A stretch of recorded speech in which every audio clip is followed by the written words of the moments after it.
আসসালামু আলাইকুম। কেমন আছেন সবাই? আজ ছোট একটা ব্লগ নিয়ে চলে আসলাম। শুভ নববর্ষ।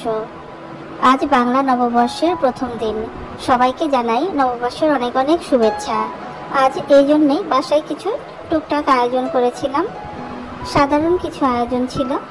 আমি ভর্তা এবং ভাজি করেছিলাম, সাদা ভাত ছিল, এখানে কলা দিয়ে ভাজি করেছিলাম, এটা গাজর ভর্তা ছিল, আলুর ভর্তা ছিল, এটা কলার ভর্তা ছিল, এটা পোড়া বেগুনের ভর্তা ছিল, এটা মুগ ডালের গরু মাংস দিয়ে একটা ঘন্ট করেছিলাম, কালিজিরা ভর্তা ছিল, ইলিশ মাছ ভাজি ছিল,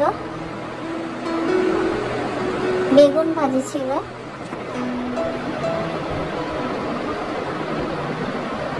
সাদা ভাত ছিল, এখানে শুটকি ছিল, আর কিছু ভর্তা আমি গোল গোল করেছিলাম একটা প্ল্যাটার সাজানোর জন্য।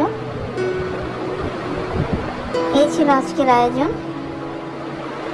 এরপর আমি একটা প্ল্যাটার সাজিয়ে নিয়েছিলাম মাটির বাসনে।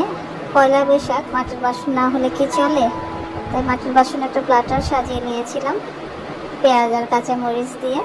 তো আজ এই পর্যন্তই। সবাই ভালো থাকবেন, সুস্থ থাকবেন। আল্লাহ হাফেজ।